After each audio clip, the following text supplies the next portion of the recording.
What's up, everyone? Welcome to another edition of the Sarlacc Digest, a podcast bringing you line talk and digesting Star Wars topics. Working? Yes, it's working. Okay. Just Wow. That was flowing. It was flowing so good. Digesting Star Wars topics. Oh my God. Thank you very much, Chris. Digesting over 1,000 years. Whatever. Time until we completely got him off track. And fill in the blanks, bringing you line talk. Whatever. So, this is our 78th episode being recorded on June 3rd, 2020. And we are doing this remote still, doing our thing like we have in the past couple. And trying to get a little bit of levity back into our lives, talking some Star Wars. I got the gang here. I am your host, Darth Moocher. I'm joined here with Chris. Hey, what's going on, everybody? I got Bootleg Joe here with me.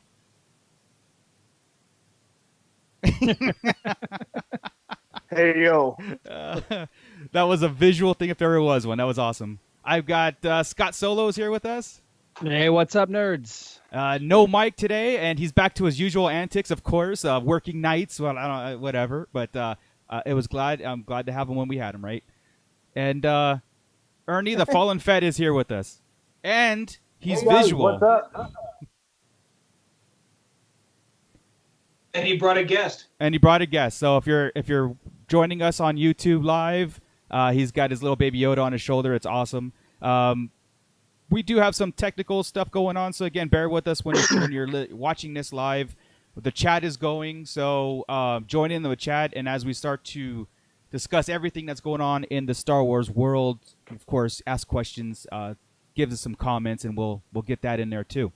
If you missed last episode that we did, episode 77, we had Dominic Pace on, who played the Gecko in the Mandalorian series. That was awesome. And I just kind of want to give him a quick shout out again that we have on our social media, that at the end of June, he is kicking off his nationwide comic book tour. I guess it's the independent small businesses comic book tour to try to kickstart some of these businesses back up that were closed down with all the lockdown and everything.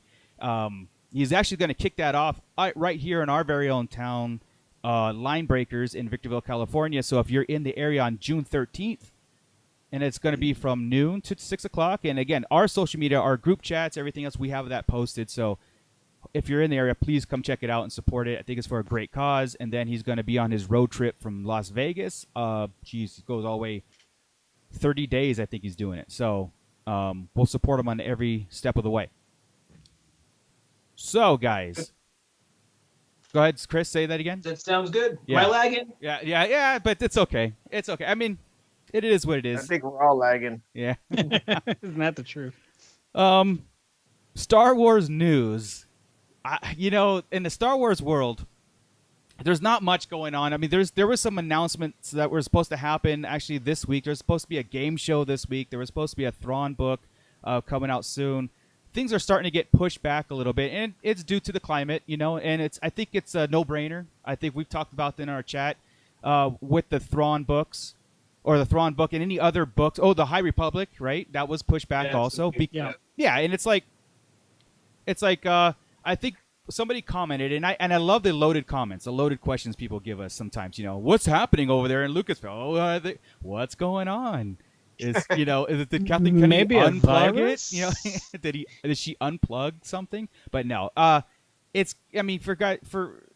For lack of terms, there's no stores that are open for people to go buy stuff in physical form. So it makes sense to push it back to where things get back to normal, where they can make money on this stuff.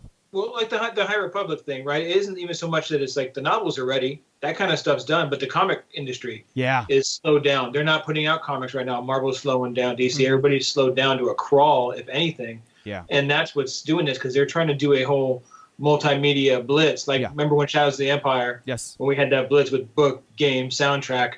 That's kind of what it seems like it's doing now with the High Republic. So we're currently, and that's what's slowing us down. We've got 2 or 3 weeks now where new comics have been coming out, but we've also got 2 months worth of a backlog. So it's going to take a while for it to get caught up. So of course it's going to be pushed back. Yeah. And then you got something like the Thrawn book, right? That was the Ascendancy. Was it Chaos Rising? I didn't know they added that extra bit there. but that was supposed to come out in July. Then it moved to October. Now it's backed up, and everybody, the news was, oh, they moved up Thrawn. No, they still moved back Thrawn. It's supposed to be out, within the next 30 days. Right. But, this is coming up a month. They've got something on track there.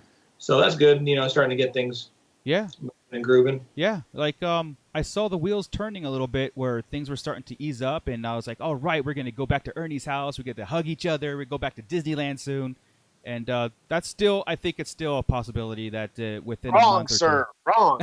I know. Within a month or two, hopefully we get back to that kind of stuff. But yeah, it's a no-brainer. It's a decision. And on StarWars.com, it's right there in black and white. You can read their posts on why they're making those decisions. I'm coming from the gaming world.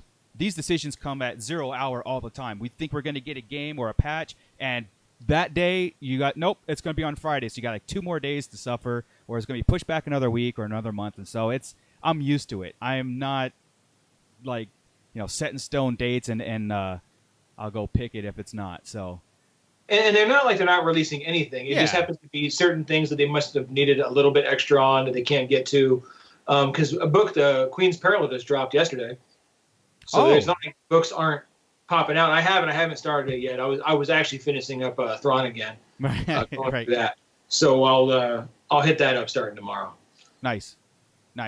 They do have stuff coming out. Yeah, they do. They've like Scott said, there is a back catalog of stuff eager to come out. So just kind of wanted to touch on that a little bit. Like, we are getting stuff. So has anybody played Battlefront 2 within the last year or so? Yeah, I've dabbled here and there.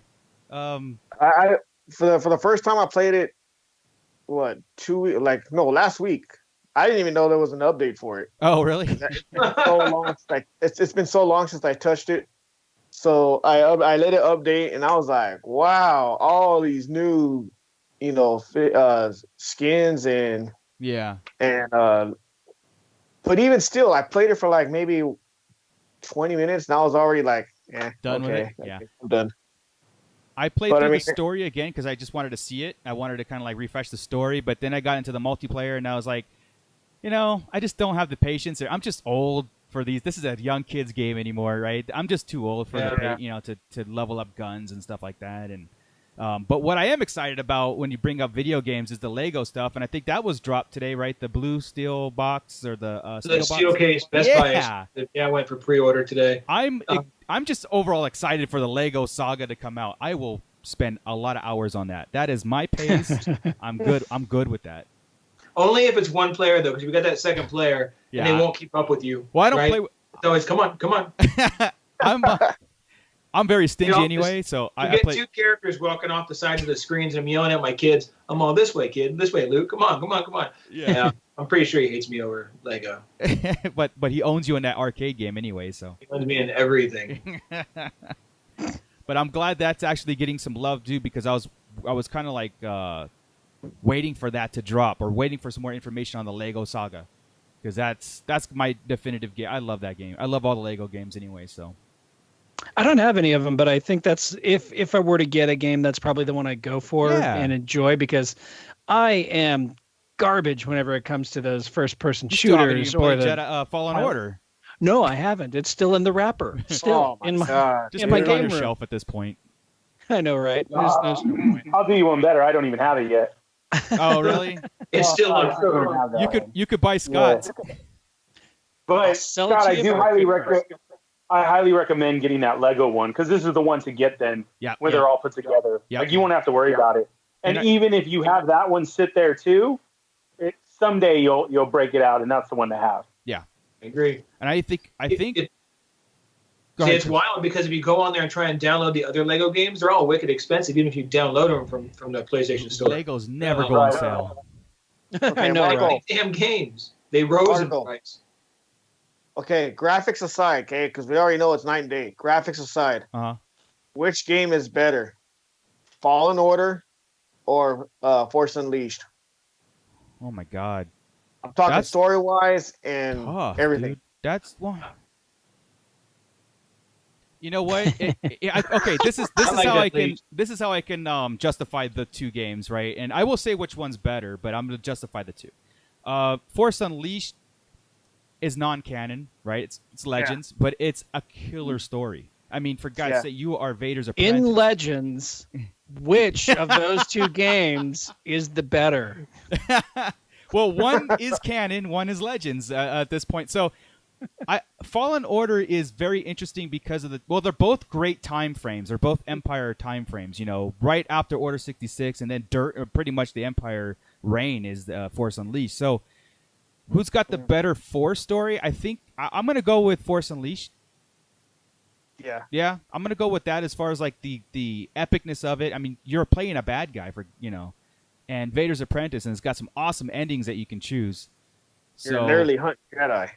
Yeah, and with Fallen Order though, but you get to experience that it's almost like you're becoming you're awakening to become a Jedi in the Fallen Order, and then Force Unleashed, you are already badass. You're already going in there and you're doing your thing. So I would say the better game is Force Unleashed. Yeah. Yeah, it's Fugazi. Hey, dude, the graphics in that is awesome anyway. So I still play Shadows of the Empire every chance I get. That game is awesome. That and Bounty Hunter, dude. Two best Star Wars video games there are: Bounty Hunter and Shadows. I would have said the same exact thing. Yeah. Yeah. We need that classic Nintendo 64 to come out, and that better be on there. Yeah. That's the reason I bought it. When it was it Racer, and then Shadows was first and Racer. Yeah. I heard they're going to remaster Racer, by the way. Yeah, for PS4 and Nintendo. Yeah. Yeah. And there's also talk about, I know we're on a video game kick, which I love, so we never really get to touch on it too much, but they're also, I heard that BioWare is actually, well, this is old news, but they're revamping the Old Republic. Why? Right. With new story content. Why? I mean... So the questions can be in canon. Well... Which two? Well, because someone said that it's been a while, and they're like going and they're revamping Old Republic, the first one, not the second one, not Sith Lords, but basically the first game they came out for the Xbox, right? And they're actually adding stuff to it. They're revamping the game and adding stuff to it. And I'm like, well, yeah, they're bringing everything to canon speed. They're negating everything that came after, negating all that stuff, and they're going, here's the Old Republic introduction again from the video game, and then they'll just take off from there. I love it. I wish it was sooner than later, but hey, I'm patient. We had 20 years of Legends. We've had 5 of canon. We got time. We'll transition to Legends for a second. I just want to get on a soapbox real fast. And then kind of explain things about Legends, okay? Star Wars Legends. Legends is considered everything pre-Disney that they said, anything but the movies, 1 through 6, is considered nothing, not Star Wars, but like Star Wars Legends, and it's its own thing. It's its own separate thing. Ending with Kenobi was the last one that came out. Kenobi was the last thing that came out. Right. In Legends. Because everything past Kenobi is... Yes, because Disney is establishing a timeline that's going to be continuity and everything that's going to go forward. And Chewie will be even alive. Ewok Adventures? Yeah, no, well, I don't know if Ewok Adventures, I don't think so. I think that's Legends. But there's things in it, right? Yeah.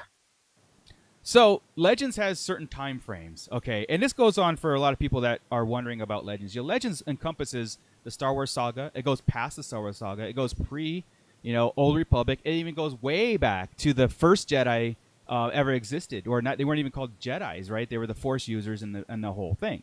So when you're asking questions in a trivia, you want to kind of encompass. If you're going to utilize Legends, let's utilize Legends, right? Let's utilize an entire content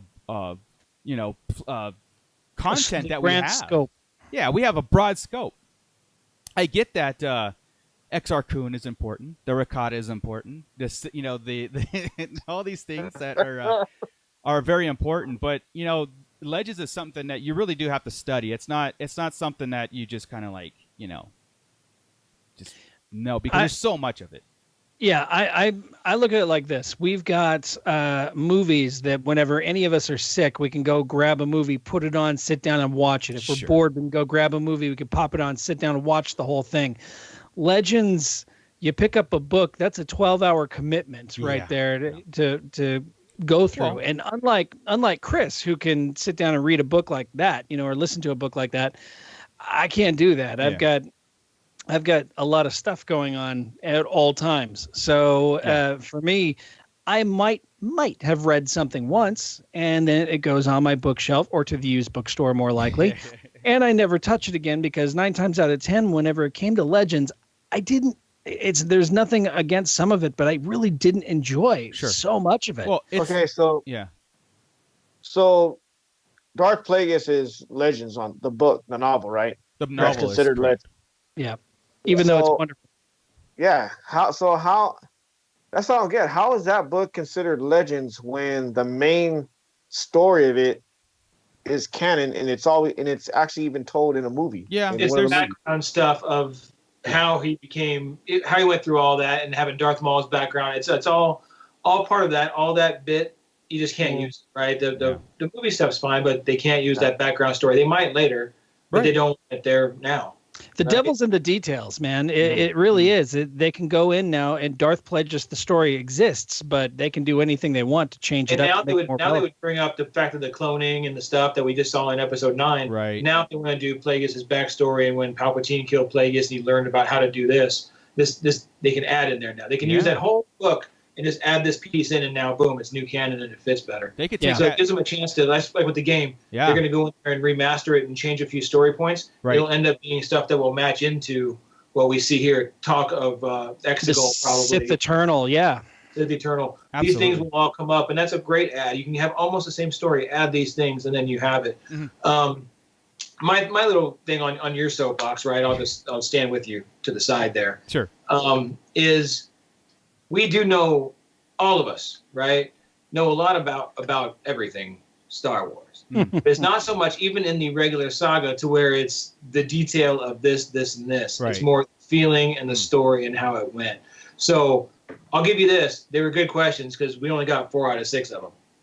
Right. So it must have been good. But yeah, to your point, move it around a little bit next time. We'll be all right. Scott's going to tear it up regardless of what. Oh yeah, I was bringing that up because I wanted to actually plug that show real fast. I wanted to kind of like tell people that we were part of a trivia brought on by the ROU and Dork Dad 77. Lucky, he set this up. He did a great job, and we were asked as a team to fight against each other for pop culture events. There was Indiana Jones theme, there was Star Wars, non-Star Wars, all that stuff. So. If you're interested in hearing that, go over to the ROU page, the rawlivepod.com, and check out the previous Jeopardy, because it was Jeopardy, previous ones that they did. The Weekly Show did theirs. We did ours. I think the Geek Out Show did theirs. So it's a network-affiliated thing to try to bring people in and kind of get familiar with other people on the network. So with that, that was you know what? And it was fun, and we clown a lot because we're super uber competitive. Oh yeah. Show, right? Yeah. You go through, I think we're probably the craziest group of all of them, I'm sure. Yeah. Because I'm sure the reputation of Star Wars fans anyway is pretty well locked in here, except we're not all negative. Right. That's pretty much it. But we are protective and we are egotistical and we do 100% super competitive on our knowledge. So you got I don't know what you're talking about. Well, but we talk a lot of smack, so if you're going to get us, you got us. Well, like I said, Adrian, who's on the show before, and an awesome dude, awesome friend. We just want to say, hey, Adrian, open chapter 2 to 10 on the other stuff and Legends, and ask those questions, man. You're stuck on the prologue. So anyway, that's a little jab right there to Adrian. It's all in fun, dude. We had a great time. That's just our nature. We are very bitter, very competitive people, and bitter. Yeah, I'm not bitter. Okay, so with other things that are being postponed, we mentioned the game show, which I'm at best, and this is supposed to be on Disney Plus, right? Or was this where was this? No, it's YouTube Kids. YouTube Kids. It's supposed to be on YouTube. I thought it was on Disney Plus. Holy smokes. Should be, but it's on YouTube Kids. Okay. Yeah. Okay. Well, they're pushing it back a week. They did this awesome. You guys remember like Nickelodeon back in the day, where the kids would compete and they would have to like solve puzzles and do like go in a cash grab box and stuff. That was something in the late 80s, early 90s. They did a lot, right? They did those kind of things, and it kind of lost. Like I don't remember the last one they did. But this was kind of interesting. If you guys get a chance, check out I guess there's a little commercial and stuff on YouTube Kids and YouTube in general and StarWars.com, I believe. But Ahmed Best is heading this up. He's producing it. He's writing this thing. This is his baby. And and he's putting all the eggs in one basket on this, I think, and I think it's going to work for him. I'm excited. Am I going to like seek it out every day? But probably not. I mean, I don't have any small kids. I don't have any kids in general, or that are into that stuff. So I'm going to support it because. Oh, I thought you were going to say that you know of. Yeah. Did I stop myself early? Okay. Yeah. I was like, don't do it. You see any 12-year-olds there with a full beard running around, you have to question it. So. Come on, Marco. He's 12 years, 3 months, 4 days, and 6 hours. That was more like it. But I'm excited for this because it brings another avenue to the Star Wars world being relevant. Another jab right there, Star Wars being relevant. They're making a game show out of this, right? And I'm excited for that. So that was something else that was pushed back a little bit. And again, we're all patient. It's going to be cool. I'm at best. I'm excited to see where it goes and where it brings. Is this climate good for that? Is the attention span of today's kids good for this? So it is it screams Disney. I'll tell you that. I think again we're probably most of us are out of that stage right now. My kids are going up to college, so I'm not going to watch it for that anyway. But I do want to see the character that Ahmed Best has made. Right, it's a canon character. He's got a backstory and all this stuff. Obviously, going to want to see that part. Yeah. But that's it. And I think it's a cool deal because Ahmed Best took a lot of crap. Yeah, a lot of heat. This fandom, so it's kind of. Well, it's completely awesome that Disney is doing this and setting them up, or Lucasfilm setting them up for this. Yeah, absolutely. So, good for everybody. Absolutely. This is, like I said, it's something to watch over a bowl of cereal. Yeah, I'm gonna have fun with it, dude. Like it's something that where you can not really delve into like the Mandalorian series, right, or anything else that we kind of get into. It's just something that's fun and it's Star Wars themed. Like I said, it screams Disney. We've all been at Disney now at this point at Star Wars Land, and it's like one of those things. Like, yeah, I mean, did you just call it Star Wars Land? He did. Yeah, he did. For the Muggles. Yeah. Did you get a laser sword? He said Star Hey, Wars laser Land. sword is canon. It's said twice. All right. Yeah.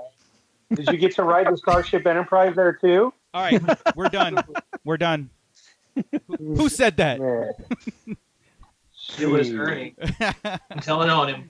He was doing this with everybody. That's my first shirt that I'm getting when we walk back in. It's not Star Wars Land. Okay. I like that. Done. I like that. Done. Yeah. Right. Part on me. Public service announcement by the Sarlacc Digest. Right. See, I can theory craft my comment, though. That's the whole thing. I said Star Wars Land because it's a Disney property that I was talking about that had this huge Star Wars thing. And, that is for the Muggles. That ain't for Batu. So, never mind. But I think this show they made a great point to go ahead and do YouTube. Yeah. I'm sure he had to get permission and everything like that. Now, the only thing is saying that this actually might kick them in the butt.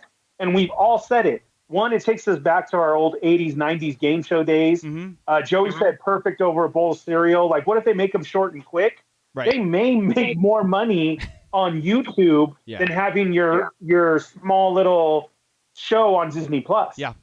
Where it might not have, you didn't get this many views. Where on YouTube, it could actually take off. Yeah. And not only that, it's YouTube Kids.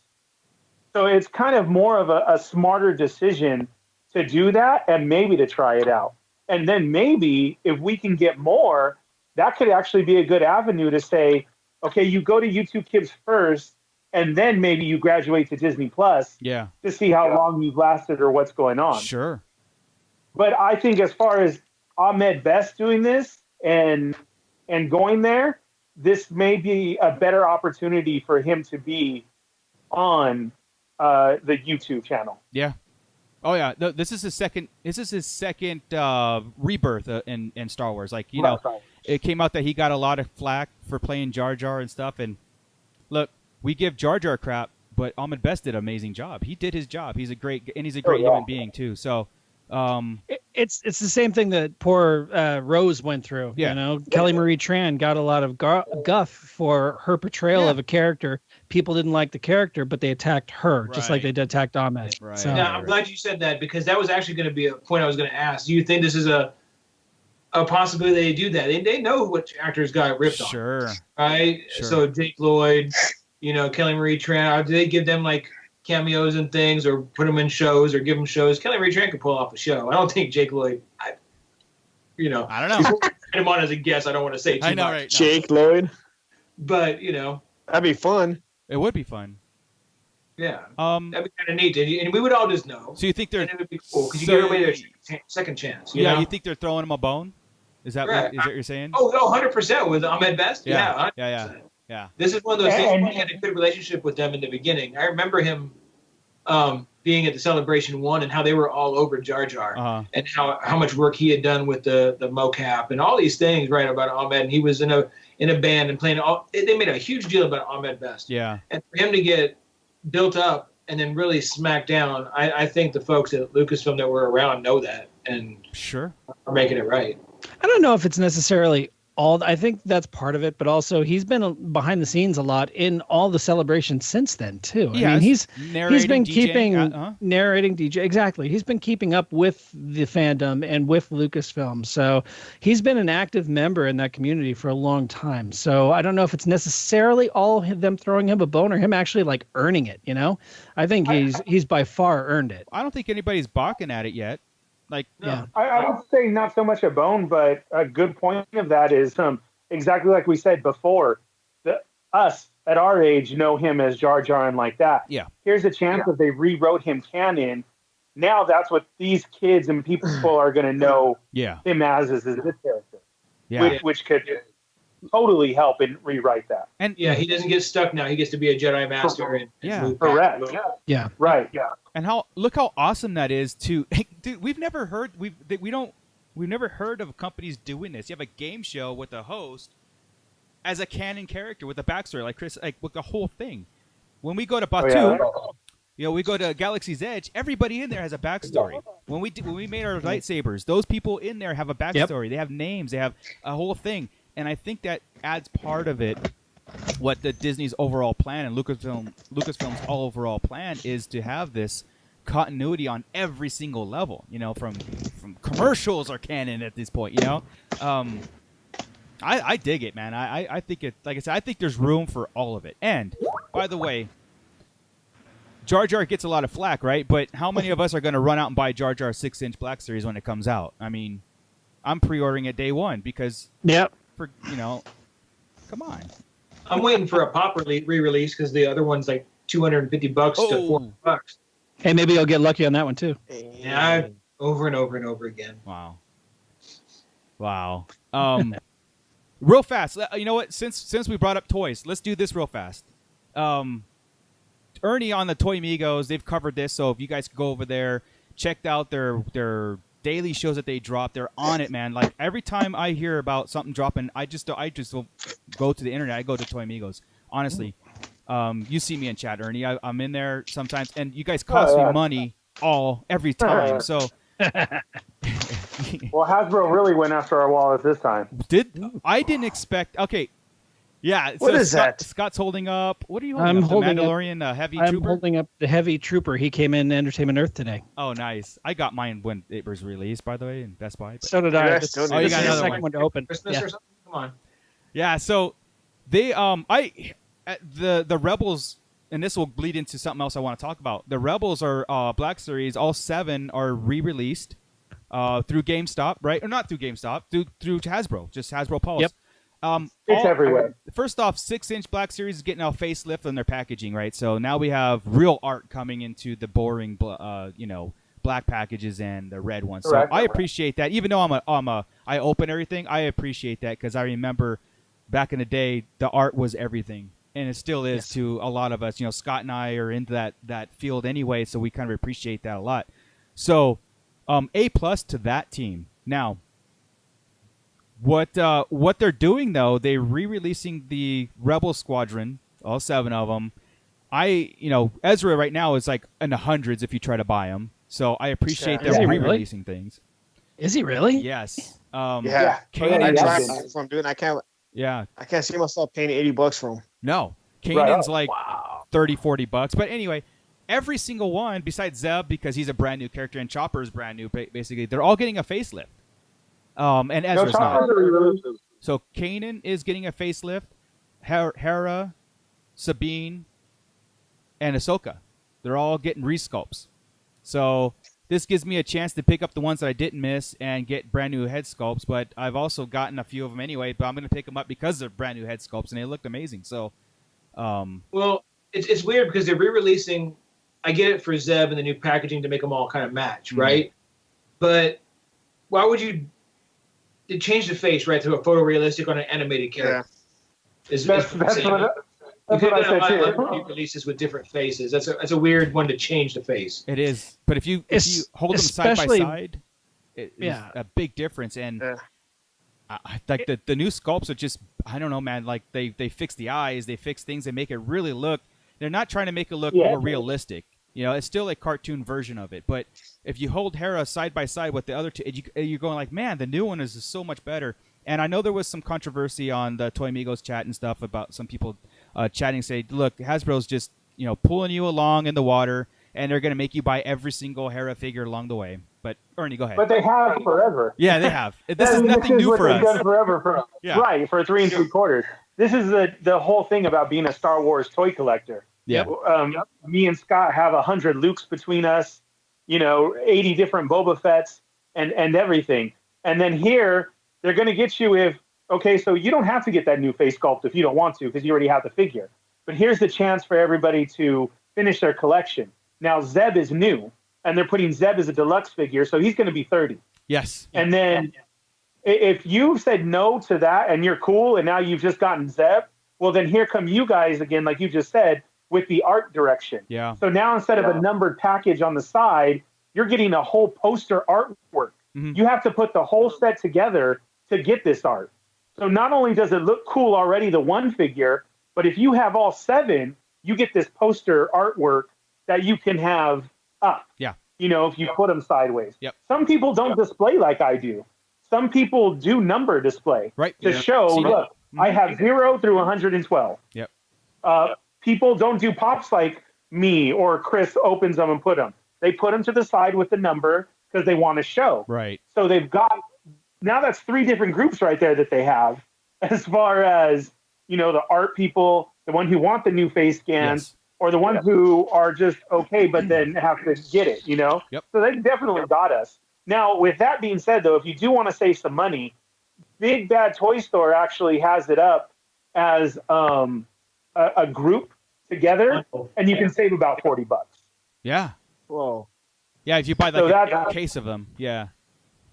If you get all 7 together. Yes. Yeah, that's what it was. It was just a 7 bundle. It was pretty cheap, right? Like $120 or something.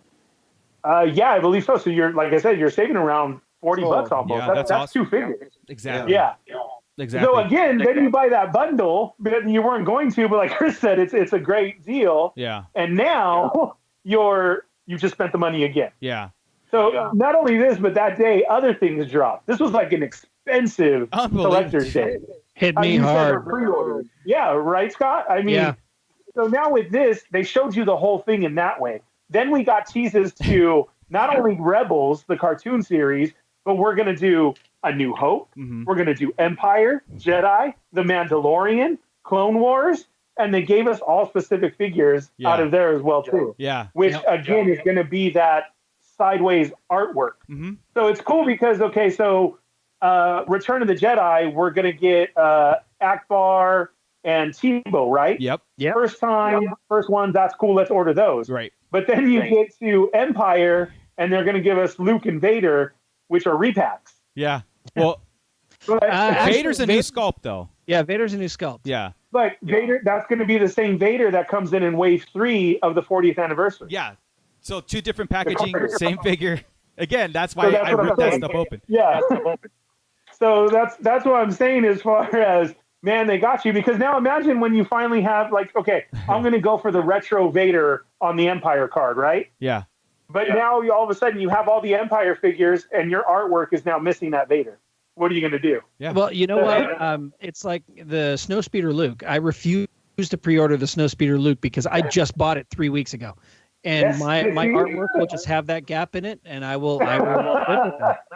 Not for long. Not for long. Oh, I will, because I prefer the retro card. So that's true. For now, but you get them all in hand. That's what I'm saying. Exactly. Because I can sit here and say the same thing. And, I may rip on it because of this, just because my argument is we want some change. Yeah. But then you have the vintage collector saying, give us more too. So it's a constant fight. And Hasbro sits there and laughs and says, no, you're going to get whatever we give you. Yeah, right. And you're going to take two of them. You'll buy four. Right, because then everybody after is earning. So what did you pre-order? Oh, yeah, I pre-ordered everything. We've talked before. Like I know Marco and I right around Attack of the Clones or right after is pretty much when the collecting stopped, when I got tired of getting all the different molds of Lukes and Vaders and stuff. Yeah. So when I started kind of collecting again, I started with these pops. I'm like, you know what? I'm not going to get every version of everybody. I just need one of each character. Right. And now I've got like 13 different Vaders sitting over there. Because that's how I realize there's over 500 different characters in one outfit, and then they switch outfits. And then there's different time frames, and there's different armors. Immediately recognizable. Yeah. But most people don't know the differences, yet somehow has 6 different versions of his costume. Yeah. I'm still trying to resist getting that hyper-real Vader. Oh.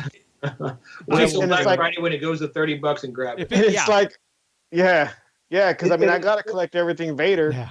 Yeah, you have to. Joey, I know you. That thing, I'm like, no. Joey, I'm in the boat with you, man. I've seen reviews on that, and that turns me off. But at the same time, I keep going back to it and going, I need it. I need it. Like I need that Vader. I need it. Forget that Luke. Just give me that Vader. I would say this. I would say for both of you, wait, because it is going to go marked down. Yeah, I'm waiting for that. So there have been a lot, literally in the last 2 weeks, of people showing theirs that was just displayed. Yeah. And his clothes are already ripping through the wire frame. The reviews are. I've seen the reviews on it. The chainsaw. I mean, it's not anything. $80 figure. I recommend. Yeah, I recommend getting that Empire Retro Hot Toys, where you could make payments instead of that. Already did. Hasbro one. Yep. Yeah. Honestly, they'll be taking out the second installment here in June. Exactly. I'm sure you will find the Hyper-Real for cheap. Yes, I'm waiting. Sure I will jump on it if it does go on sale, like $30-$40. I will jump on it. I don't, It did last year, and I was going to grab it. Why did you say that about that, dude? Because now I'm thinking about it. I already have that Rogue One Vader. And I told myself that's the only hot toy I'm ever going to get. Yeah. And then you go and say some stuff like that. Did you see that? I'm going to show you the pictures, and then you're going to be really mad. Yeah, dude, it's... I was 2 a.m. I'm sitting there on my phone going like, oh, I could do payment plan? Oh, I'm their screwed. payment plan is usually broken down in 2 installments or 3 you could installments. Choose 2 to 4 to 6. You could choose. And I'm okay. Like, very dangerous. 6 installments. Yeah. I did 4 installments, and I can't wait, dude. That's the most dangerous thing I've ever discovered in my life.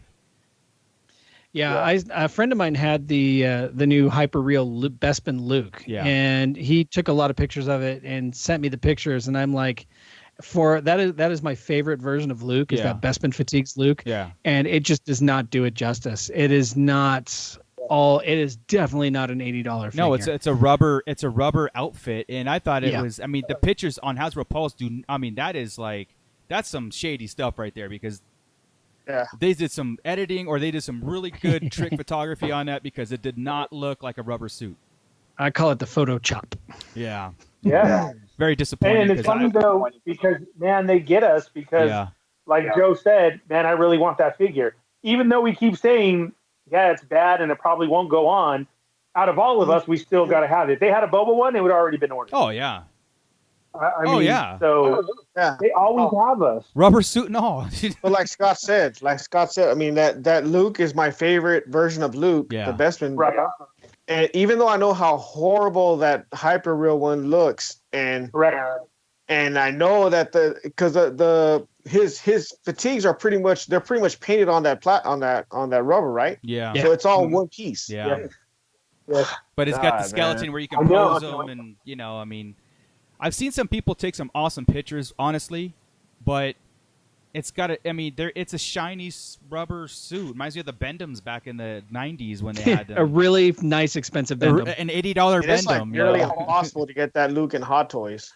It's like almost impossible. Yeah, dude. Maybe if they re-release it, like Yes. Sorry, Joey. I'm going to make you mad again. The first two, the Vader and the Boba, are the first two in a series. Of Empire. Yeah. Now you have a really good chance of it coming back. There goes Joe. He's done. Phone slipping and everything. Breaks out. I would say that it's definitely coming back. Yeah. They're just giving up. And like I said, I found that payment installment plan. I'm so screwed. I will order the what out of that Bespin Luke if they do that in a Hot Toys. Yes, you kidding me? Yes, absolutely. Jeez. Yeah, I think in a couple months, Scott, I really do. Okay. So winding it down. That's what we have. We're gonna have. I already said Jedi. I've already said Empire. Mando. The Mandalorian. Where this is cool. Mm-hmm. It's not going to be an exclusive. We're getting the Beskar Mando. And a new Stormtrooper. Yeah. With a new sculpt. The new sculpt is the bucket, but he also has more articulation. Absolutely. Now, the originals, the last ones that they've reissued, like three times they've reissued the Stormtrooper, and it's always you can't pose them like even a traditional Stormtrooper poses. It's very hard. That's the problem, right? So this one, this one is. I mean, they've really done an amazing job at it, and I already told Ernie, I said I'm army building this one here. And that's another thing, we didn't get that. So you're going to get a new. For the Clone Wars, it's going to be a Camino Trooper. Yes. So that's going to be your case count. Is there going to be 2 Stormtroopers, and then 1 Camino Trooper, Vader, Luke, Akbar, and Tebow. Jeez. Awesome. And all new packaging. They start loading up some Clone Wars stuff in there because just having one in that bunch, right? There's quite a few characters. This is what everybody argument is, Chris. As far as when we get heated and talk about toys is, okay, so we get new art finally. And the big thing that everybody collects is Marvel Legends. Mm-hmm. And they've had that going on, the real nice artwork on the sides. So that's another step. We do want more accessories. And on Hasbro Pulse right now, they have an option of army build where you can get Hydra soldiers. Next is AIM. And then they announced a whole new sculpt of an army builder. And those are only $15. Yeah. So now as Star Wars collectors, we keep saying, where's our Stormtroopers? Right. Where's our Clone Troopers? Because like you just said, that's going to be so difficult. Like you probably will never see those on the shelf. No. Because especially one per case. Right. Like something needs to be done as far as that. And it's funny because the mold's there, and all you got to do is switch the colors. And they'll sell. It's easy money. It's printing cash. At this point. Even in the Funko world, right? You have all these clones. They're all the same mold, but one is orange, one is green, one is red. Exactly. Blue. Yeah. And the blue one's going to be $500, and the red one's going to be $300. Yeah. It's like the white one's $110. It's like they're the same pop. I can paint it. Yeah. Exactly. And I still do not know where those Funko numbers come from. Yeah, I know there's no rhyme or reason to them at all. No, it's me and Chris. Like Chris put it up for 800. Okay, let's see what happens. Right. And then it goes from there. Like things are only worth what somebody's willing to spend, and apparently people are willing to spend that. And I've seen it in these Funko sites I go in now. Yeah. All of a sudden you see, hey, I've got $1,200 and I'm drunk. What you got? And people will start dropping out $600. Yeah, swear to God. Yeah. And they're like, I need this. They're looking for that Boba Fett droids, which is like, I don't know, just let's call it $600. I need droids right now. PayPal ready. Wow. Wait, wow. What? No, what Boba Fett droids? What are you talking about? Old Boba Fett droids. I want to say it's like a 2013 con exclusive. It was a con exclusive. It's the first appearance, Scott. Okay. Yeah. It's not the one they just re-put out. The one that he said. Rats, because I've got the other one. No, I've got everyone but that one. Oh. Drag. Yeah. And you know what it is? It's the same. Okay, here's the funny thing. Chris just said it. It's the same Boba mold, the same one, but in those colors with the sticker up front. Yeah. That's all it is. Yeah. Yeah, Pops is all sticker. That's all it is. Yeah. That's why being an out of the box collector, I couldn't see, chasing down a convention exclusive like a Black Series and paying $200 just for the packaging because I want to rip it open. That's why I appreciate so much archive and I appreciate the resculpts because even those archive figures though are starting to go up. I just I had an extra Anakin and I was like, okay, well, I'll put the Anakin. I put the Anakin up with a $20 opening bid, and I just figured it'll go for like $25. Sure. That's good. $75. My God, that was 2 weeks ago. They're not getting the supply and demand right. Are they starving the community that much? Do you think? Like, are they starving it on purpose to still generate that? No. Or are they everywhere? Or are they continuously scared from episode 1 back in the day when they just bombarded it so much that they had peg warmers? Probably to this day, I'm sure that like there's some leftover stock from like the. I'm sure I can get a Lando Power of the Force figure to this day on a shelf. Yeah, you can go to Puzzle Zoo at the South Coast Plaza down below, and you can find just pegs of episode 1 figures that are still retail price. Again, is that lesson learned? But the thing is, I've never seen I can go to like a Target and stuff and see 5 figures on the shelf. I can leave that Target and I can come back an hour later and they're all gone, or maybe one's left. And then the next day the other one's gone, and then like a week will go by and then more figures. So people are buying them. Part of it's the toy collecting and the scalping, right? Yeah. Because people are getting 2 figures each, 3 figures each, or 5, or all of them when they come. Okay, that's going to be part of it, and that's not any of their faults. That's our fault. Then the market goes secondary, Sure. And so people are making money. You can. Like I said, I see it in those Funko sites. Everybody's trying to grab all these exclusives, and boom, and then turn a profit on them. It's only, even if they make $10 or $20 each, but they buy 10 of them, and they do that for every figure that comes out, they're making bank. Yeah. What was the last one that just came out? The Target Red Boba. Yeah. Yeah. What, 12, 18 all day, and then immediately you can go to any site and it was at 60. Just that's what happened. The Amazon exclusive Mando with the Beskar, right? The Funko. Mm-hmm. I mean, you can go up there, bids for $100 right now. Wow. And you just got yours. You got to check that, Chris. I was going to send it to you. You need to check it after. There's 3 different versions of that out right now. So everybody's looking for the one that has more. If you have the 2019 version, that is the one that has more chrome on it and worth more. If the other one was just released 2020, that has less. They just can't. Well, it's at the bottom of the pop. The good thing is, I don't care because I keep them open anyway. But for the sake of giggles, I don't know what I did with that box. On the bottom of the box or the bottom of the figure? Both. Oh, you mean the chrome as far as the printing of the box? Yes. That will tell you which one you have. Oh. I don't know. It's J something, J or H. I don't know what I'm looking for. You keep going, I'll figure it out. Don't let me slow you back down. Hey, Mervine. How old do I look right now? Mervine says if he came across 5 Zuvios at Walgreens today, he was going to grab one for Ernie, but the boxes were all trashed. I didn't tell you guys, there were 10 Baby Yodas. Were there? These guys. What? Where? At Walmart today, and I forgot to message you guys. I had to get back to work. Oh. Son of a... I got one. It's okay. I got one up here. He's watching over me. Yeah, right. Dude. Yeah, I don't see any dates in this. Ernie, I'm going to send it over to you. You can check it for me. Okay. Yeah, screenshot All right. it. Yeah. You know what? You can probably find Chancellor Balorum at Big Lots right now. Probably. Yeah. So I wanted the Wall Street stuff too. I wanted to share something with you guys really quick. Our buddy Mando Mike, he took my probe droid and he created some little. He added some effects to my probe droid. So awesome! This is the Black Series version. Yeah. It's got the lights. Dang. And it's got. I'll turn on the sound button now so it can kind of build up. But I don't know if you'll be able to hear it. Absolutely. You can hear it. It runs every bit of that. It even explodes. So, or the sound effect of the explosion. Oh, I was like, he made it explode.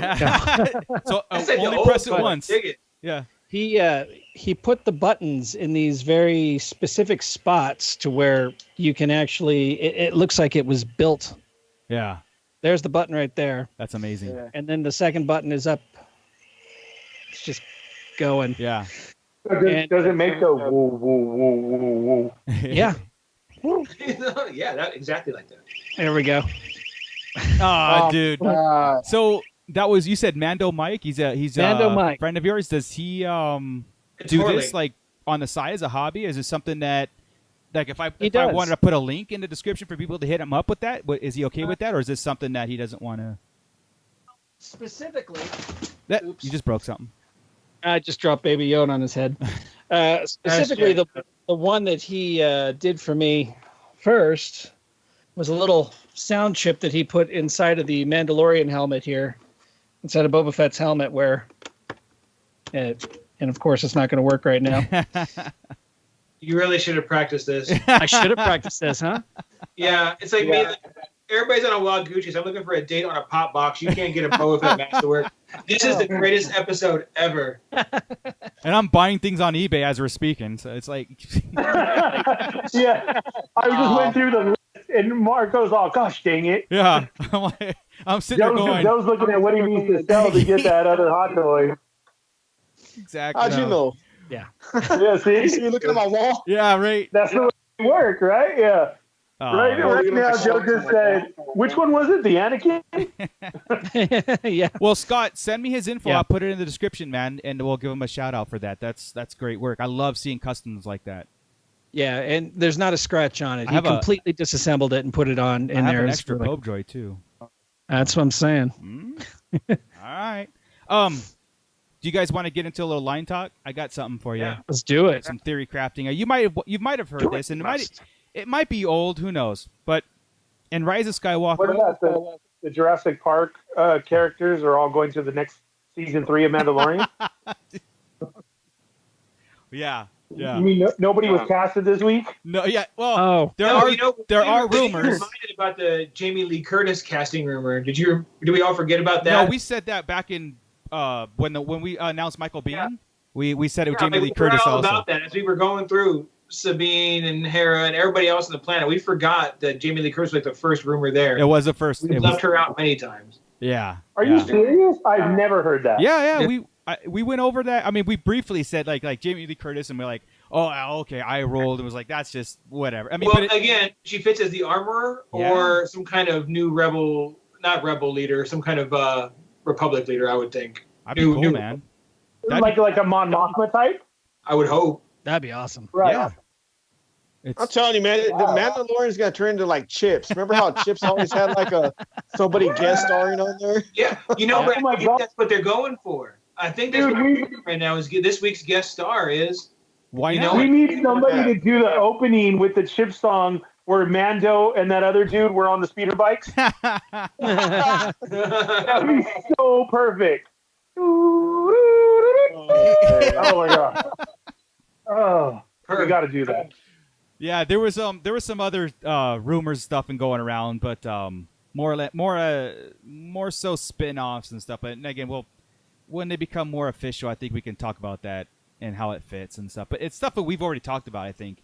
We've theory crafted already. The Ahsoka spin-off. I think the Thrawn series right now is the new rumor, but I think I see that more falling into the Ahsoka series than anything. That's what I'm saying. Yeah, exactly. The Ahsoka series, if it comes to fruition, could definitely bring in Thrawn and Ezra and that whole set where they've been. So because again, that's something I think there's a lot of things in canon and stories that we're like, yeah, we could kind of like theory craft it where that's been, and we don't really need to see it on film. But I think the Ezra Thrawn thing is something that's open ended that really needs, just like Darth Maul and Solo. I think it really needs some more content and more substance to it. So we'll see on that. But what I wanted to bring up was a interesting theory crafting, and it comes in the form of Rebels to Rise of Skywalker. Right? We see the Ghost in Rise of Skywalker. At the end, it's right next to the Falcon and everything. I read an article, and I think this is a hit and miss company also too. But I was surprised that they actually posted a theory crafting article, which is kind of cool and it was interesting. I'm like, let me bring this up to the guys and everybody in chat. Go back to Rebels and then Lando's when Zeb lost Chopper to Lando, and there was a debt there that he promised Hera, right? Lando promised Hera that he was to repay that debt. Now, people are saying, and the theory crafting goes that when Lando went back and it took everybody and tried to form this army to go to Exegol and this last battle thing, the debt paid from Hera was to show up, or that was kind of like, hey, I need that favor, and that meant basically a debt, but like, hey, I need that favor. And I think that's kind of a cool tie-in, we could discuss that, but I want to say I would like to think that Hera and the Ghosts and the Rebel Squad or whoever's in there and whoever's piloting is their duty to help this out anyway. Like it wasn't like a debt pay, but to have something where Lando, could, like I said, we could theory craft that like Lando probably called Hera on the squawk box, like on his way to some other, said, hey, Hera, I need that favor and we need it now, and so get to Exegol like on these coordinates, and here's how to get there. Yeah. Because in order for it to be a favor would mean she would have had to have left. Yeah. Right. Yeah. And it was, in Rebels, it did leave off when they got Chopper back, because Zeb lost him in she would, remember, Wedge was retired and old, and she's the one that, she brought in Wedge, and he was way younger than her. Right. So, she could be retired and done, and that is the favor, right? Yeah. Let Jason do this, because that's his name, right? Jason. Mm-hmm. Whatever it is, I like it. I like the fact that Lando would have. I was actually happy to see some sort of article that delve into what we do, like what we take off and have all these tie-ins, and it's a great tie-in from Rebels to Rise, and I like that. I like to see that and maybe mention in a comic book here or there, or something that's going on where, or like Hera's like, hey, I already did you that favor, or you already called me in that one, or like I said, Jason said something. I don't know, that I think that was cool. I wanted to bring it up to you guys. Because that's the same side that always does this. Thrawn's coming, Ezra's coming, Anakin's coming back. George Lucas is producing everything anymore. Kathleen Kennedy, they're hanging her. It's like, oh my god, dude. So they actually posted this, and I thought it was really cool. I do like that. I'm okay with anything that links any part of the saga together. Yeah. Because at this point, it's not so much. I used to think the galaxy was small, right? When they would do that, and everybody was right. It's just this group is linked through the Force, is how I see it. This group of heroes and villains from all of Palpatine's reign and the Skywalker lineage, all right there, are just linked through the Force to all be there. All their families have to be there, and it was a story of family, right? Sure. So I'm okay with all the connections now. I don't mind that everybody's becoming related or could be or know each other. To that point, right? Nepotism in a galaxy far, far away. Yeah, yeah. Well, to we that do point, have some connections though already. Go ahead. What was that, Ernie? Say that again. We do have some connections already. She was called upon in Rogue One, right? And then she was also in Jedi. Yeah. In those, what were those cartoons called? Forces of Destiny. Forces of Destiny. Yeah, that's it. Yeah, when she was there with Han. Yeah. Well, that's why I was. That's why I was saying that. We know she exists then. We know she's there, but in that 30 years, right? We got that 30-year span. Yeah. Saying that the theory holds that Lando had to call for a favor, right? Means somewhere after 30 years she's retired or gone or disillusioned. Right. You saying that totally just takes me to when Leia says, "I put out my beacon, my call to everyone, and nobody answered." Can't you just imagine that was Lando's? If you ever have a debt or a favor that you owe me, this is how you pay it. He's got all the whole galaxy owes my favor. Get the shot. Right. Isn't that kind of how you would see Lando? Yeah, right. Yeah. Look what I got. Everybody owed me money. We're square. Right. Yeah. And that's everything behind the Falcon. That's the shot we get. That's right. Actually, I see it more like, if you come with me, I'll pay you what I owe you. Yeah. Oh, yeah. And then he knew lots were going to die. Yeah. So worst case scenario. Yeah. That's funny. To that point, Chris, when you said that whole Force connection, everybody is at we're following a certain amount of people. I was looking at my figures the other day. I go back to toys, right? I was looking at all my figures because I don't put them in order anymore. I just kind of just on one shelf, and I take this and I look at it and I say, this from A to Z is the Skywalker saga. And it really is. I mean, it really goes from the beginnings from episode 1 all the way to episode 9 and everything in between. And every character on here is tied within this story, And it makes sense. Like, you look at your own life, right? Look at the people that you come across. Look at the people that you call upon or that you come intertwined with. And if you're going on your adventure, you only have like a small number of people that you interact with. So it makes sense that Hera would be coming back, Lando would become, these people reoccurring characters, even like Boba, Jango, like that kind of stuff is all recurring because it's set in this Skywalker timeline that Skywalker has touched all these people in that way, or in that. It's all 6 degrees to R2. Yeah. Well, that's exactly done. But that's how I like to see it. Yeah, that's how I like to see it too. I look at it and I go, it makes sense that like I said, Hera has the callback because they're intertwined. Everybody is, like I said, come in contact with R2D2 at one time or another. So that's why he's my favorite. But let's check in. Let's check in with chat. We haven't checked in with them. It's Scott. Is there anything going on in there? Or are they just laughing at us? They're pretty much just laughing at us Okay. right now, talking about my performance problems. Oh. And with the did you let that out or something? The Boba Fett helmet. Come on. Oh, gotcha. That performance problem. I was like, I wouldn't text that out. Not the other performance problem. Oh wait. And then that's pretty much it. We've got Mervine and Douglas Tupper in there right now. We've got some other people who are in there that just aren't really chatty. They're just watching us. That's fine. So, some voyeurs in there. I like it. Yeah. Very cool. Very cool. What's up, Mervine? Hopefully we can meet up with Mervine again at the Frankensons when I know that's open. I know Chris went there. Yes, it did. So, it reopened back up. Yeah, it's open. Tell us about your adventure, Chris. Didn't I do that? Did you do that on here? No, that was on the game. Yeah. I go to Frankensons. It opens at 3:00, right? Well, let's real quick explain to everybody that doesn't know what Frankensons is. Yeah. Frankensons is a big old superstore of nerd swap meet, smelly love. It's a convention without the celebrities. It's basically 50% pops, 25% Black Series, and then 25% of anything else you can throw into a place, including cards and comic books, memorabilia, and anything else. Okay. And all the hot toys you can find. So they're all there. It's true. So we all love the park. Okay. And it's it used to be in a trucking facility, like an old shipping facility. Now it's in an old Walmart. So for the parking space. Anyway, it's a huge space. I get there at 3:09. It opened for 9 minutes. I'm already in the end of the parking lot, parked by this fence at the very end. Wow. This is a old Walmart parking lot with like a shopping center parking lot size. Okay. I'm back there. I walk up to the front. Maybe it's 3:13 by the time I park and get up there. I'm about 200th in line. The guy comes out and says, "All right, we're at 1900. We're at capacity." Oh, there are 2,100 people that got here ahead of me. Wow. In 9 minutes. I'm like, you're out of your mind. By the time I take 5 minutes to think about my life and decide I'm not going to stay there, I look back and there's another 200 people behind me. I'm like, this is absolute madness. I heard it wasn't too bad as they were letting people were coming out, people were going in. Right. I heard it was like a half-hour wait when I looked online later. But still, half hour to get into Frankensons. Everybody's got their stimulus checks, man. They wanna spend it. As long as they've got masks and aren't breathing on me, then great. Everybody had masks, but I'll tell you, the social distancing outside was a joke. But inside, the word was that it was fine. Remember, it's big. I guess 1,900 people is not as many as I think it is. Yeah.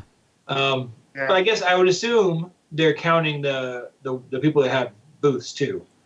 And there's a solid 300 booths in there. Yeah. Usually. Oh yeah. Yeah, you have to. So honestly, dude, it's almost impossible. It's almost impossible to social distance once you go inside one of those booths. Yeah. Yes. Oh, in the booth, absolutely. forget it. You're like shoulder to shoulder with everyone. Yeah, dude. that's why, like, as much as I hold hope for Celebration to continue to happen, and I just kind of like look at it and go, man, I don't think that it's just. I get sad thinking about it because the Celebration is so important to a lot of us, and it's like. Well, yeah, it was my first one. Yeah, it's gonna be your first. And I guess if they postpone it to next year, I'm cool, but hopefully it stays in Anaheim, But. Yeah. I just don't know if I'm ready yet. I'm still. By August 30th, you better be. I'd like to be, but born with an immune deficiency. I hear you, dude. I am not the one who needs to be. I hear you, man. I hear you. Like, like I said, we need a vaccine like we need now. So anyway, let's do it. But yeah, so I mean, it goes to show you how anxious people are to get back into that kind of stuff, especially in the collecting world and just kind of seeing things and stuff, because even if we go to Frankenstein's or places like that, just a look, I miss it, you know. Yeah. So. And you figure it is funny how we all are. I was gonna say how nerds are, right? But we all are. Sure. Because even if you're going there just to look, you're really just going there. It's the same people every week, twice a week. You can go in there and see the same crowd all the time, but they're always in there spending money. Yeah. It's wild as can be, or trading things. They're like, oh, look, I got these 4 Black Series. I'm going to go in here and see if I can trade up for this or that. Yeah. You watch it all the whole time. It's a wild environment to just observe. Well, exactly. It's like window shopping, and you live vicariously through others. Like when we went with when Joey and Ernie and I went and stuff, and they were all excited. I got excited for them when they found something. It was it was fantastic. So that's that human element that we're missing, and I think that everybody's so pent up about it, and that's why you get to 2,500 people within the first hour of opening. I don't think I bought anything the last 3 or 4 times I've gone to Frankenstein's. That's a long drive to go walk around and not buy anything for a nerd with money in his pocket. Yeah. See, I work 20 minutes from it, so it's not that deal down there. If I get a chance on a Wednesday, I'll pop in. But well, cool. Disney Plus. Did you guys catch the gallery the last 2 weeks? I missed it. Yeah. So they went with the technology aspects of when Dominic Pace was here, and he described that big monitor and stuff that they were using and stuff. They went into the technology that was created for the show, which is, again, all dropping and expected from Lucasfilm. Expected. Like, I expect this kind of innovation and stuff. And then last week's episode was the practical effects. They go into Krill and all that stuff and explaining, the importance of practical and how it works. And I'm convinced that, like, when we had the prequels come out and George Lucas was trying to innovate or change the process on how films are made, and he did. He's credited with 99% of it. But I think that I don't know if we'll ever get to a full digital, unless it's like Beowulf. That movie Beowulf was 100% and CGI and as close to reality as possible, but toted as a CGI film. I don't think we'll ever get to live action / CGI without practical effects, and that is important to us as Star Wars fans, because practical effects is what made Star Wars for us. The grit, the seeing it, the lived in universe. Yoda as a puppet, not Yoda as a CG. So knowing that still as important as it was in 1977, that made me happy, and that's why I love these things. So if you get a chance, well, I love the feel that they were implying that this was all the groundwork, like he had this planned in the first place, right? Yeah. That's what I took from that. That's what I inferred, was that this was kind of on his blueprint, and he hadn't got chance, time, or whatever to perfect it. Right. And here he went with it and just made it jam. Yeah. He who. Who else? Who? I wasn't sure if you were talking about George Lucas with his original plans, or if you were talking about the Mandalorian and what their plan was. He. Who is all George? The capital He. Yeah. Gotcha. Capital He. Yeah. They had made that comment of the screen that they were using was his quote unquote idea of the wall that he shot episode 1 on, and then he said we just didn't have the technology yet, but this is what I wanted. That's so cool. What's funny is, what's funny is Gina Carano was talking about that same wall, and she was saying about how she was so nervous working with it because she didn't want to get motion sickness on it. That's some tech, man. That could change a whole lot of stuff, and it has right there. Because you wouldn't know that. I mean, you could tell that it's really crisp and clear, and it's probably a CGI, a lot of it, right? Sure. I mean, but not to the point where Attack of the Clones, right? It looks very clean, very, very new and very cool. Yeah. I wouldn't have thought it was an actual screen. That was So in the past, they would use something like that as a tool for the actors to interact, actually the director to interact with. So they would have an actor on a green screen stage, and they would be doing their points, stand here, point, look, and do all these things. And then on a separate screen, it would actually be image. The director would actually see exactly what we would see. You know what I mean? And then they would take that in. So the actor has no guides, but the director does. And so now they've cross-platformed that technology to where it's there is still some CGI stuff in it, but it gives the actor actual reference points. That's was something that was missing in the prequels. That made it kind of wooden. And the lighting, right, where they can move the sun. If it's lighting over here, move the sun. Fantastic, right? That's true stuff right there. Yeah, and hey, you know what? And like I said, this cements me personally, and probably you guys too, and a lot of people is like, Lucasfilm is innovative, but so is Disney. Disney is so innovative. You know that. Everybody knows that. Imagineering had a lot to do with this stuff too. You know, how do we make a live soundstage, not just a soundstage with just box frames and we'll CGI that later, but no, like you said, if we're going to make a blast, something go over our head, we're actually going to make that in every way possible and then fill in the blanks later. So they're instead of using CGI as their 90% tool, it's a 10% tool. And that's right there it's almost like we found the sweet spot. If the Mandalorian to me has found the sweet spot. If they can continue making movies like this or TV like this, I think we've got it. And I don't think they should, of course they're going to get better at it, but they shouldn't deviate from this. This is amazing. And that's where I got out of the 2 episodes was the mixture of 2. There's something about practical effects. It's a puppet, but it works so well. Versus a full CGI, it's full CGI, and you're like, well, that it should work, right? Like full CGI should work, and they've gotten really good at everything, better.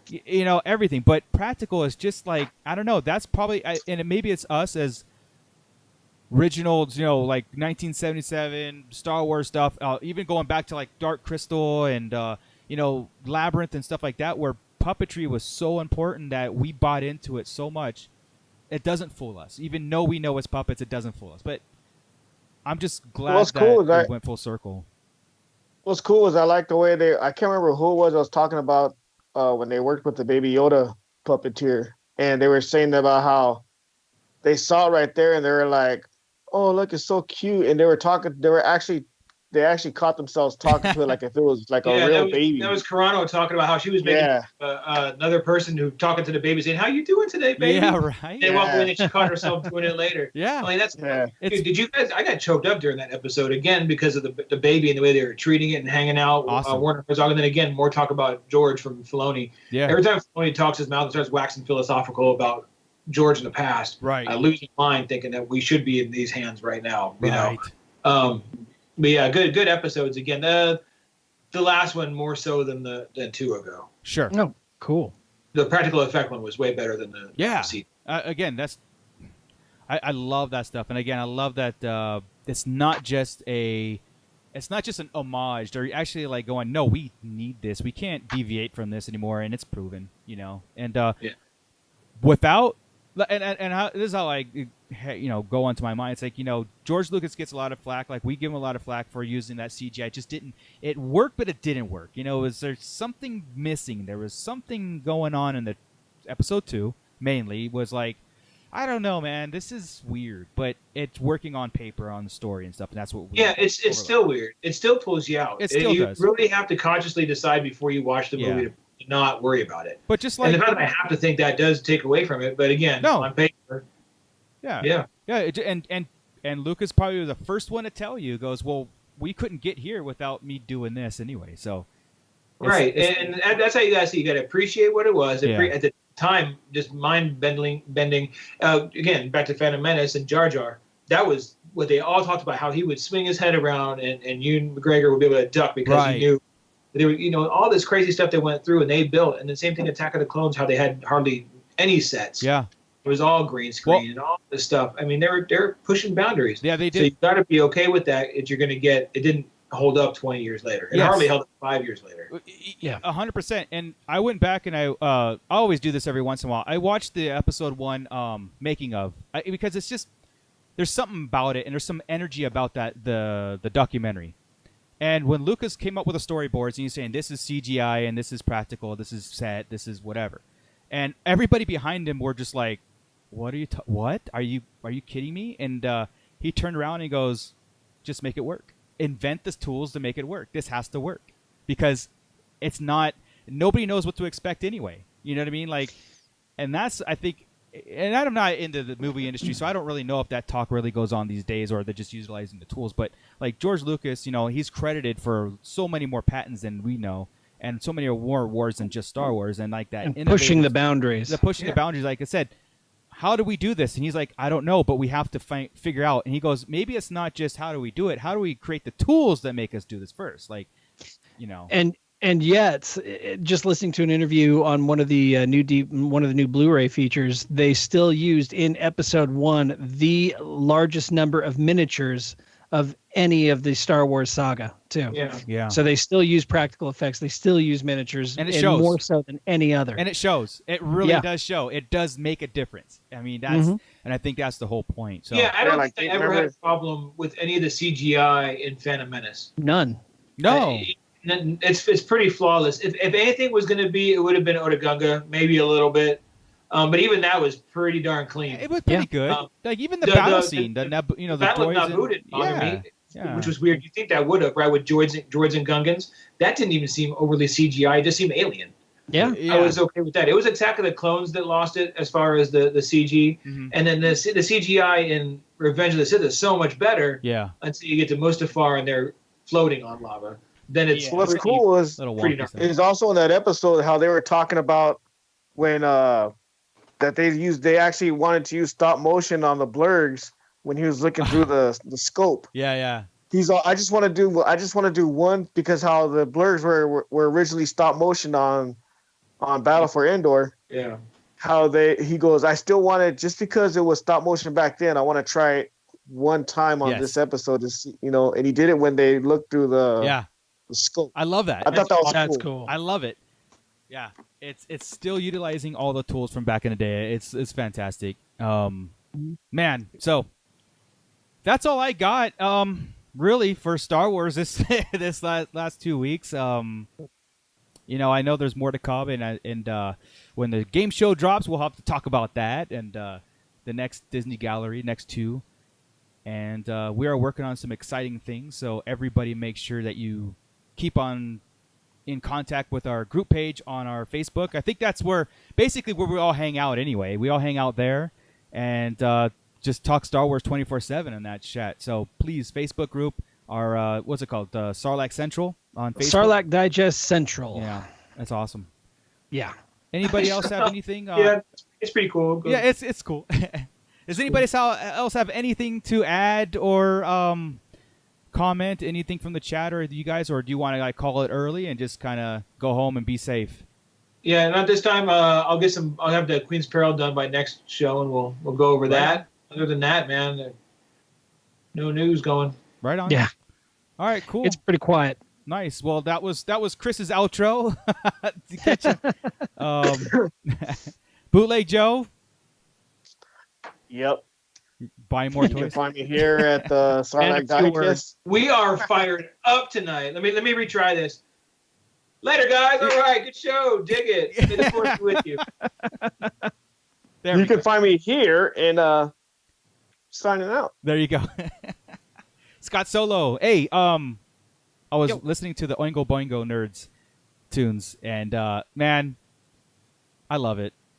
Did you enjoy it? I mean, I'm not just saying that because you're here.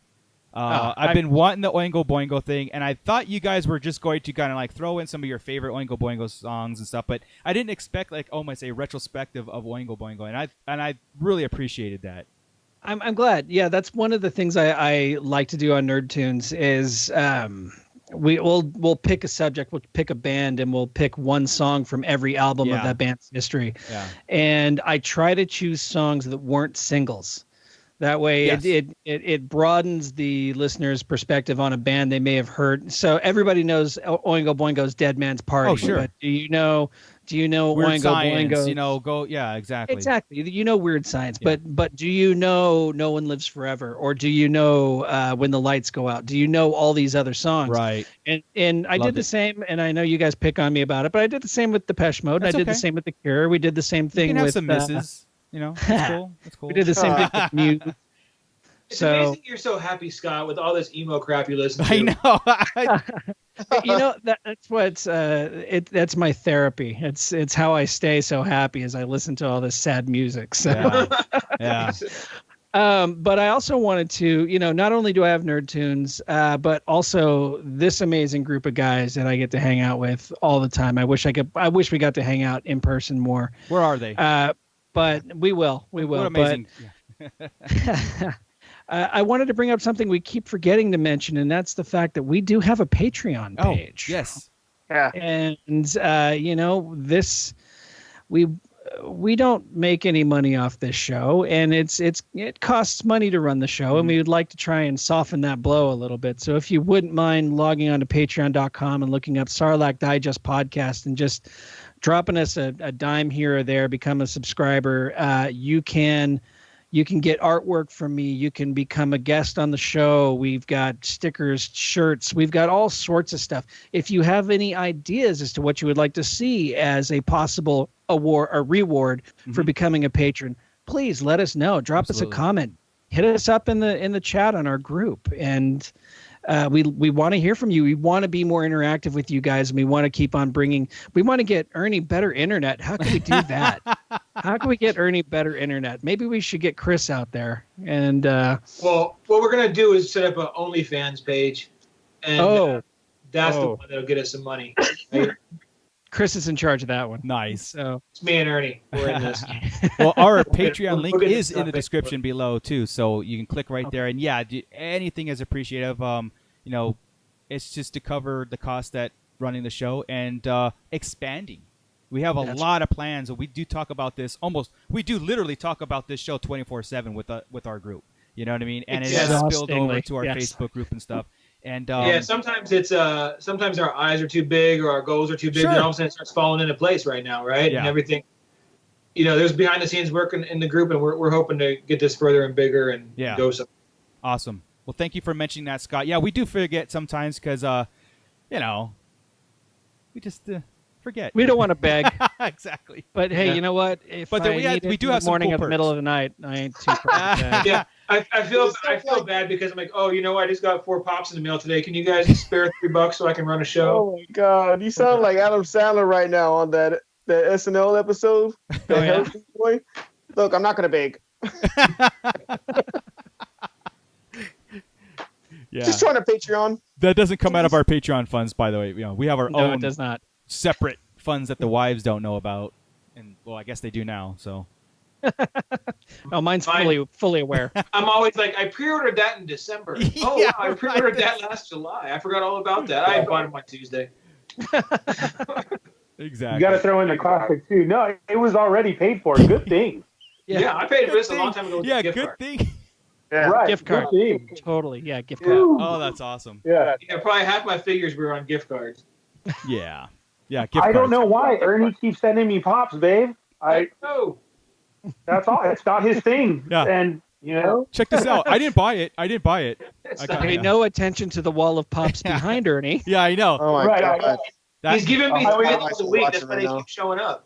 Yeah. I would never miss a beat either when we go to Chris's house and she says that, and I'm like, hey, no problem. Yeah, exactly. I have extra. I don't know what to do.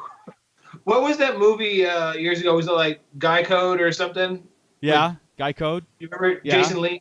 Yeah. And he had called up. He told his wife, he said, I got those panties are from the store in the bin. He's like, you got panties in a store in a bin? Because it was some girl's thing, right? And she called up and the dude answered. He's like, hello. She's like, do you guys sell panties in a bin? He's like, oh, did you get dirty? And covered him and knew darn well they didn't have panties in the bin. It's a guy thing. That was it, right? Yes, the movie? That's what it is. It's not Guy Code. It's a guy thing. Yes. That's thing. hilarious, dude. Yeah, that was a good one. Now all the secrets are out. Like, definitely, she really doesn't believe me when I tell her it's a pre-order. She'll say, yeah. What is it? What is this Amazon? What is this? It's like it's a pre-order that I did a while back. Yeah. And she she literally does not believe me. She thinks I'm lying. Yeah. Like it's better that we did it a long time ago and not now, right? Like it was 6 months ago. You can't yell at me. Right. I pre-ordered it on Friday, dude. Like, I mean, come on. Right. It's Saturday, babe. But I ordered it before it got here. It is every purchase is a pre-order, really. I mean, like today, my Patreon came out today. So she's like, what's such and such? I'm not gonna say what I put in, but she's like, what's such and such? I'm like, that's our Patreon. Hello, I need to be on the podcast. Hello. They make me pay dues. We're charging you now. If I don't pay, I don't go on. $50 dues in there. Oh my god. Speaking of all the toys behind, I miss going in that room, Ernie. I see the toy wall behind you. So where can we find you, man? I know that you guys are like on fire over the Toy Migos, so go ahead and tell us where you're at. Yeah, man. Monday through Friday, you can check us out with our They're Not Dolls Quickie mini episodes, 5 p.m. Pacific Standard Time. That's on Toy Migos YouTube. We have our weekly show, which is Thursday nights at 9 p.m. And then you can find here every other Wednesday and our YouTube page. You guys need to hit that bell for notifications. Make sure you hit that thumbs up. When you hit the bell, hit all. And then remember to share it with your friends as well, too. Yes. All it takes is a little copy paste. Let them know that we're on, and come join us for some line talk. Absolutely. I've done it. It's fun. Yeah, line talk is amazing. Again, if you're in our local area, it's good seeing your face again. Exactly. If you're in our local area in Victorville, California, the high desert, Southern California, join Line Breakers on June 13th with Dominic Pace. I think he's bringing a lot of stuff to sign. He's got a lot of cool stuff. Yeah. Line Breakers will be open. Who had their stuff with Joey? Do you have your stuff? Oh yeah, did you get your stuff from Dominic? Oh, I got mine available. It's awesome. And guys, too, remember we're the first stop. Yeah, we are the first stop. Everything available at that time, so don't think that you should pass something up because he is starting his tour with us. Yes, Victorville. You see that Joey just put up the signed Beskar? Yeah. He's got the Victorville Line Breakers is his first stop on the tour. So got this. That's probably my favorite thing that he sent. That thing is awesome. And then, yeah. He's got his his arm gauntlet that they did a replica of, signing that. He's got, of course, autographs. He's going to be bringing signed Beskar, 3D printed Beskar. It's awesome. I think, and all that stuff he didn't create, which is all like made for him. Yeah, that's my favorite piece. Yeah, that's awesome. I love it. So yeah, check that out. Of course, we'll be advertising that on our pages and everything as it gets closer, and we will be there. This is part of our event too, that coincides with Line Breakers. So we're going to be there. Social distancing will be practiced, so don't worry about that. Don't worry about being arm to arm with everybody. We have it all under control. It's all planned out. So if you're in the area, come by, say hi, support it, and support our local comic book shops too, because they need it. They need it more than anything right now. With that, I think we are all done. Thank you, everybody, for coming. Thank you, chat. I want to say stay safe out there, please. We'll get through all this times and everything, and we are here for you. Star Wars is here for you. Like Star Wars is here for all the times, no matter what's going on. And also, just to add to everything that's going on, we had an earthquake today, too, right before the show. So I'm sure that we're going to be having some aftershocks going through. Now I got to go run home and make sure all my toys didn't fall. Because I just redusted them. Some of my figures fell down. With all this crap. Huh? What, Chris? The Earth is done with all this crap. Yeah. It's starting to shake. The Earth is shaking. It's like, stop.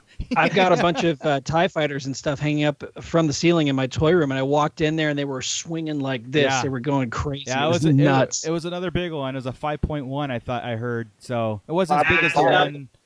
Yeah. 5.5 is what I heard. And in the same area that we've had it, too. So... when you hit 6.5, we'll start worrying. Exactly. I didn't even get out of my seat, honestly. Hey, you can see it in my living room, and my wife really has a fear of earthquakes. Like to the point where she's running out. The big one, she was running out the front left. I felt it before she did. And I was like, look at my babe, and you take a breath. Yeah. And you to be calm. I said, we're about to have an earthquake. Yeah. And then it's like, when you see her face and she jumps up, oh, hell, here we go. Yeah. Wow. And we just had air conditioning, a brand new air conditioning unit, a 3-ton unit put on the top of my house today. Wow, man. So that earthquake hit, and I'm like, oh God. Yeah. Here we go. I'm sure that was a good test. It was very good. Not going anywhere. It's not above the toy room, is it? No, luckily it's above. Dude, I was about to sit down and eat my bowl of menudo, dude. Like I was all ready to eat. Like right when I just about to sit down, I felt dizzy. I was like, what the heck? Yeah. I thought it was my vertigo kicking in at first. I was like, oh man. And then I heard the rumbling, and I looked at my the little lamp I have, and I was like, oh man, it's the earthquake. Yeah. Immediately I lost my appetite. Did you? I was like, oh, dude. I was see, like, I take earthquakes. I always have. Yeah, I it's when they don't stop. That's what's get nervous. Yeah, I mean, they all stop. Yeah, they all stop eventually. I'll beat you all. I'll beat you all. I had my biggest fear. I was in the shower. Wait, and then to top it off, Corinne's in the room next to me doing a Facebook Live. They would have all been. So Ernie comes running out of the shower naked, invades Corinne's Facebook Live. Right. Dude, I literally was like, oh, of course. I just yelled, of course. No. Yeah. That's it. Yep. That's so funny. This is how I'm going out. Yeah, of course it is. I was prepping the show and it was going on, and I'm trying to click things off, like minimize, like okay, is it stop? Like okay, are you done? Like all right, I'm trying to do something here.